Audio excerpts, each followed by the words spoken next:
Ang mga supling ni Adan ay patuloy na nag-ingat sa yungib na mga kayamanan bilang isang dambanang pampamilya.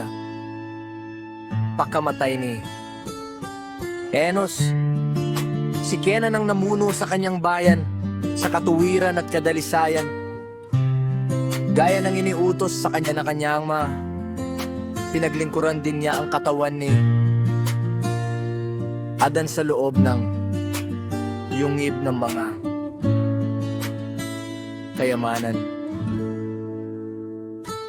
Nang siya'y nabuhay na ng 910 taon, dumating sa kanya ang paghihirap at pagdurusa. At nang malapit na siyang pumanaw, ang lahat ng mga patriarka kasama ang kanilang mga asawa at anak ay lumapit sa kanya. Pinagpala niya sila at pinanumpa sa pamamagitan ng dugo ni Abel ang makatarungan na sinasabi sa kanila, "Wag nawang may isa man sa inyo ang bababa mula sa banal na bundok na ito, at wag kayong makisalamuha sa mga anak ni Cain na mamamatay tao." Tinanggap ni ang Alalel ang kanyang panganay na Anan ang utos na ito mula sa kanyang ama na nagbigay bendisyon sa kanya at namatay. Pagkatapos binalutan ni Mahalalel ang kanyang katawan ng mabangong pabango at inilagay siya sa yungib na mga kayamanan kasama ng kanyang mga ninuno, at nag-alay sila para sa kanya ayon sa kaugalian ng kanilang mga ama. Ang mabuting sangay ng pamilya ay takot pa rin sa mga anak ni Cain. Si Mahalalel ay tumindig para mamuno sa kanyang bayan at pinalaganap sa kanila ang katuwiran at kadalisayan, at minatyagan sila upang tiyakin wala silang pakikipag-ugnayan sa mga anak ni Cain. Patuloy din siyang namalagi sa yungib ng mga kayamanan, nananalangin at naglilingkod sa harap ng katawan ng aping amang si Adan, habang humihingi ng awa sa alahaya para sa kanyang sarili at sa kanyang bayan, hanggang sa siya'y mag-870 taong gulang nang siya'y magkasakit. Nang magkagayon, ang lahat ng kanyang anak ay nagtipon sa kanyang paligid upang siya'y makita at hilingin ng kanyang bendisyon sa kanilang lahat bago niya iwan ang mundong ito. Pagkatapos, bumangon si Mahalalel at naupo sa kanyang kama. Ang kanyang mga luha ay daloy ng daloy sa kanyang muka, at tinawag niya ang kanyang panganay na si Jared na lumapit sa kanya. Hinagkan niya ang mukha nito at sinabi sa kanya, "O Jared, anak ko, papanumpain kita sa pamamagitan niya na lumikha ng langit at lupa.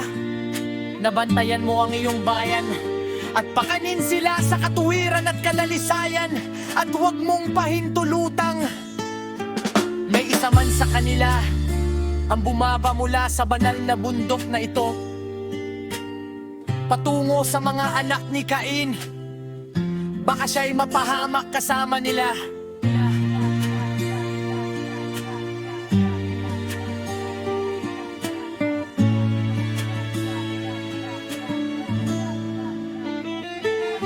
Tingin mo, o anak ko, sa hinaharap ay darating ang isang malaking pagpapahamak sa ibabaw ng lupa. Dahil sa kanila magagalit ang alahaya sa sanlibutan at wawasakin niya sila sa pamamagitan ng tubig. Subalit batid ko rin na ang iyong mga anak ay hindi makikinig sa iyo, at sila'y bababa mula sa bundok na ito at makikipag-ugnayan sa mga anak ni Cain, at sila'y mapapahamak kasama nila. O anak ko, turuan mo sila at bantayan mo sila, nang sa gayo'y wala kang kasalangang daranhin dahil sa kanila.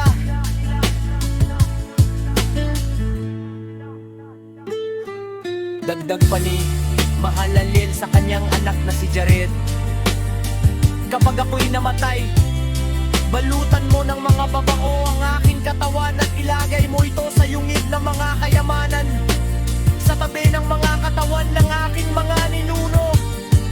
Pagkatapos, tumindig ka sa tabi ng aking katawan Magdasal at manalangin ka sa anga-aya at ingatan mo sila.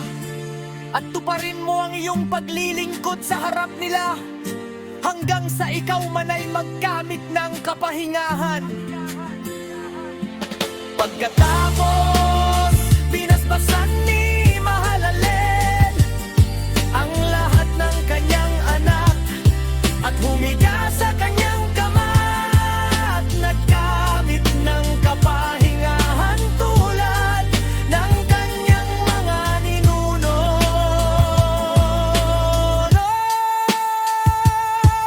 Ngunit nang makita ni Jared na patay na ang kanyang amang si Mahalalel, siya'y lumuha at nagdalamhati at niyakap at hinalika ng mga kamay at paa nito.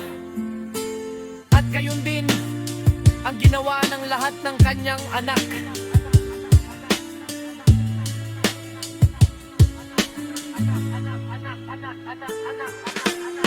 Maningat na, pinalutan ng kanyang mga anak ang kanyang katawan at inilagay siya sa tabi ng mga katawan ng kanyang mga ninuno. Pagkatapos, sila'y tumindig at nagluksa para sa kanya. Sa loob ng 40 araw,